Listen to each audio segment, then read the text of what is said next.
Luto, pakulo muna tayo ng tubig kasi para iwas mantika. Tayo ng sinabawang isda, meron siyang pechay at labanos at sili. Tayong ricado din yan hanggang sa lumabas ang aroma. Saka natin lagay yung luya, bawang, garlic, ganun. Maraming kamatis. Siyempre, ito yung sasabawan natin isda. Napakalaking isda guys. Kaya masarap yung sabawan fresh. Lagyan natin ng salt, natin ng paminta, natin ng bawang. Kailangan maraming bawang yan. Kumulo na, ilagay na natin ng isda. Yung laki-laki ng isda na to guys, ang sarap sabaw. Kita nyo naman, oh, bango-bango niya. Natin ng sili, yan. And then takpan. Guys, lagyan na natin yung, lagyan ko rin ng tilong.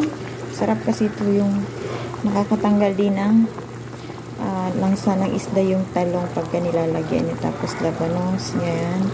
More gulay. Pinabawan isda o sinigang na isda. Ay, napakasarap. Sinigang, tinola, sinabawang isda, basta yan na yung pangatawag dyan. Charot.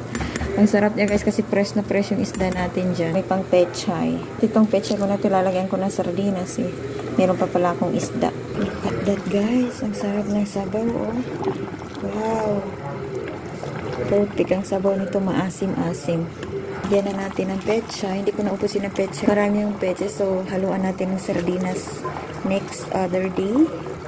Ang matitira natin dito, ayan. Ang patay natira kasi marami siya eh. Yes, meron siyang gulay kasi may mga talong na siya, meron na siyang labanos, so okay na yung gulay niya. So perfect na yan siya, luto na yan guys. I-off na natin ang luto na ang ating sinabawang isda.